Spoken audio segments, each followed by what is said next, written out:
नमस्कार। आज म नेचर इज माई टिचर सिरिजमा फेरि सेलरी लिएर आएको छु।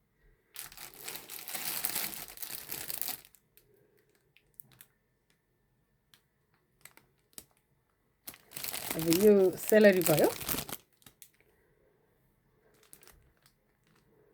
सेलरीको जरा छैन, यसरी चाहिने सेलरी लिटलबाट लिएर आएको मैले।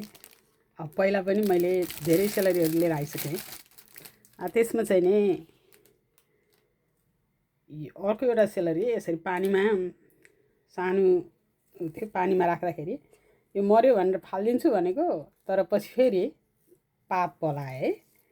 अनि यो बिचमा अब अहिले आज हेर्दाखेरि चाहिँ अर्को सानो यो मरिसक्यो भने त अर्को पात पलाएछ भनेपछि यसमा चाहिँ के हुन्छ भने, तर 3 महिना भइसक्यो।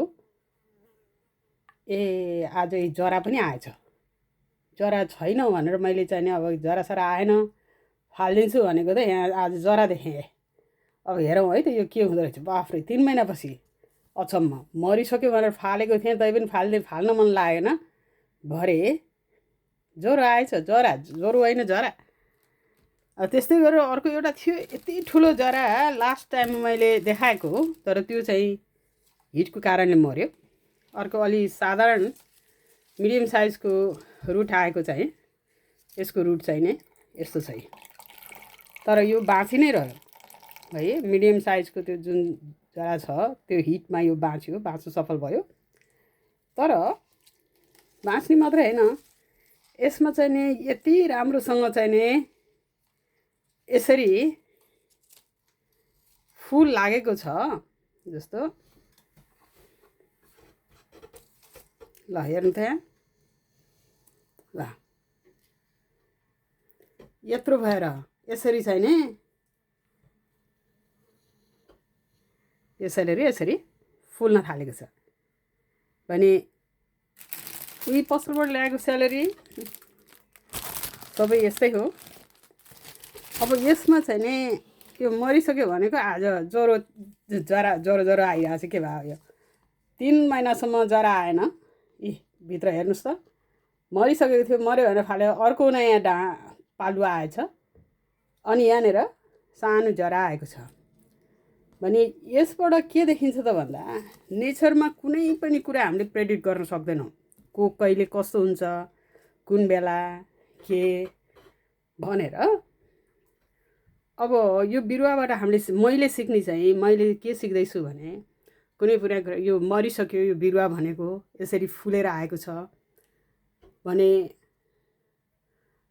हाम्रो एउटा कहावत छ नि, सास हुन्जेउ आस हुन्छ भने चाहिँ कहिले पनि भित्रबाट शक्ति आफैमा, जीवित वस्तुमा भित्रबाट शक्ति आफैमा पलाएपछि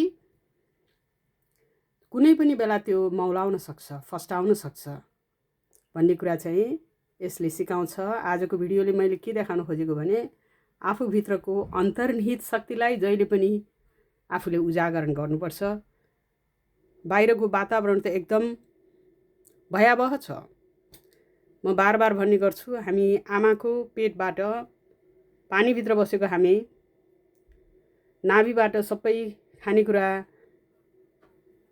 लिएको, तर जब आमाको पेटबाट बाहिर आउँछौँ अनि इन्भाइरोमेन्टले हामीलाई असर गर्छ।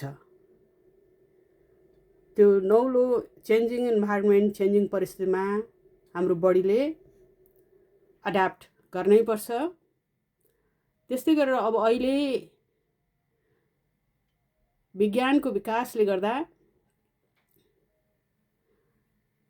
पर्यावरण, प्रकृतिसहित मान्छेको व्यवहारमै यति छिटो परिवर्तन आएको छ। यसलाई चाहिने मान्छेले जसरी यो सेलरीले भित्रबाट आफूलाई चेन्ज गरेर फस्टायो, जब मान्छेले आफूमा आत्मविश्वास बढाउन सक्यो, आत्मविश्वास राख्यो, आफूभित्रैबाट मैले सहन सक्छु, बाहिर जति धेरै प्रेसर भए भने पनि म भित्रको शक्ति म जगाउँछु भने यसरी फस्टाउन सक्छ। यस कारणले आफूभित्रको शक्तिलाई जागरण गरौँ, सधैँ